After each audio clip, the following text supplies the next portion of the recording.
Hey everyone, and welcome to today's Explainer. Today we're going to peel back the layers on this massive, almost hidden internet subculture that honestly most of us probably scroll right past without ever realizing its sheer scale.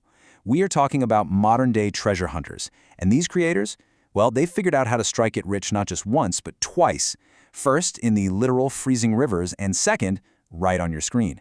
It is this absolutely brilliant intersection of 19th century grit and 21st century algorithmic genius. Okay, let's dive right into this. 4,803,018.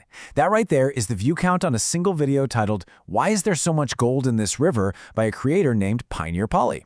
Almost 5 million people chose to sit down, boot up their screens, and watch someone pan for gold in a river.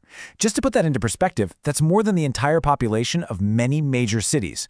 All of them tuning in to watch one guy, basically in the middle of nowhere, looking for shiny rocks. I mean, it instantly establishes the staggering scale of this digital phenomenon. This isn't just some quirky little outdoor hobby for a handful of enthusiasts. We're looking at a full-blown broadcast empire. So, what exactly is driving this insane audience retention? You know, it all comes down to the raw, completely unfiltered thrill of the hunt.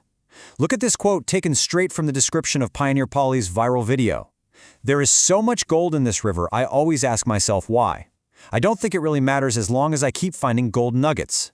And that right there, that is the absolute perfect distillation of the prospector's mindset. It completely captures that addictive allure. The actual why or the how of the river's geology just kind of takes a backseat to the pure dopamine-hitting excitement of the discovery itself. And as viewers, we get to live vicariously through that exact same thrill. Section 1. The Digital Gold Rush. Decoding Pioneer Polly. To really wrap our heads around this, we need to decode the channel at the absolute center of our source material today. You see, Pioneer Polly isn't just a guy with a GoPro and a plastic pan, he's basically the architect of a highly engaged community. He's built this staggering audience of 929,000 subscribers simply by bringing us along on his gold hunting expeditions. He's taken what is traditionally a very solitary, really grueling endeavor and turned it into a communal spectator event. And the engagement? It's just wild. 53,000 likes on a video published back in December 2022. I mean, think about the type of content that usually commands this level of mainstream attention online. We're talking pop culture, major gaming events, celebrity drama, yet here we have this hyper-specific outdoor hobby generating engagement that completely rivals top-tier entertainment channels. It really proves that our human fascination with unearthing treasure is entirely universal and, well, highly clickable. Section 2. Modern prospecting methods. How they find it. Let's move to and see how this builds. Because as you'll see, these modern prospectors aren't just wading into the water with a tin pan like some cartoon character from the 1849 gold rush. The methods have totally evolved, and the technical nature of how these creators extract the gold is actually a huge part of the viewing appeal. Now, what's really interesting about this vocabulary is that it's sourced directly from Pioneer Polly's video titles showing exactly how he's pulling gold from these rivers. You've got underwater sniping, which involves getting right down under the water to pick out tiny flakes. High banking uses these mechanized sluice boxes. We see titles boasting about scuba diving deep holes, dredging, and methodically searching bedrock and crevices. By putting these highly specific technical terms right front and center, creators are educating their audience. It makes you, the viewer, feel like a fellow insider who actually understands the complex mechanics of the hunt. But look, technical jargon alone isn't going to get you 5 million views. You need a hook. Just consider this literal video title. How much gold is under a waterfall? This is an absolute masterclass in creating a curiosity gap. As a viewer, the second you hear that question, your brain immediately visualizes some hidden, untouched cavern beneath a rushing waterfall, and suddenly, you absolutely must know the answer. It's an irresistible invitation to click. Or how about this one? How did the gold rush walk right past this creek? This is so clever because it immediately creates this stark contrast between the historical 1800s prospectors, the hardened professionals who supposedly scoured every single inch of the land, and our modern-day creator who has somehow managed to outsmart them all.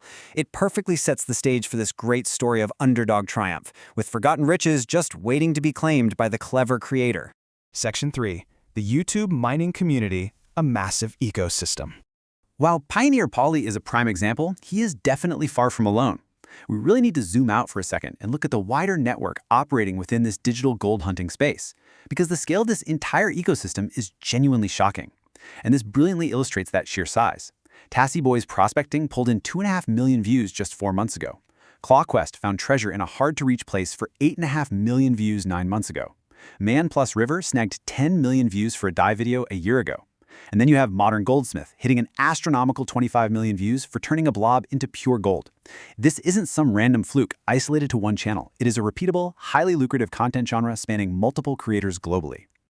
To really hammer this home, Pioneer Polly's 4.8 million views, while obviously massive, are really just one piece of this colossal digital gold rush. This entire ecosystem is consistently pulling in tens of millions of eyes across the board. And in the online world, we all know what that translates to: immense algorithmic power, massive ad revenue, and highly profitable sponsorships.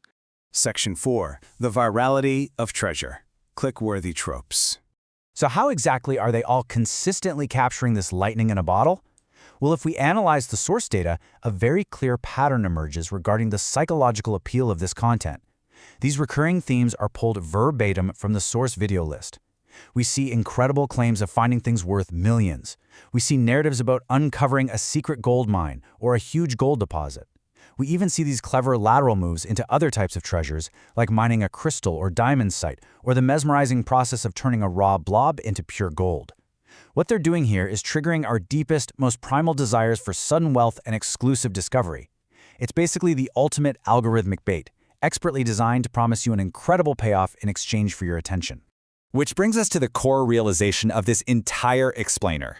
What we are actually witnessing here is a dual-layered extraction process.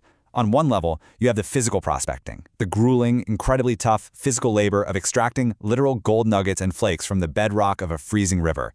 But on the second level, you have digital prospecting, this sort of modern alchemy of extracting millions of views, likes, and revenue straight from the YouTube algorithm.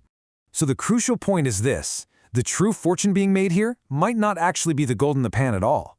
While these creators are pulling physical gold from the ground, they are simultaneously mining a massive digital fortune in viewership. They've realized something brilliant, that documenting the hunt is actually far more lucrative and infinitely more scalable than the hunt itself. It really makes you wonder, doesn't it? In today's attention economy, which resource is actually more valuable? The precious metal hidden deep in the river, or the millions of eyes eagerly watching you find it?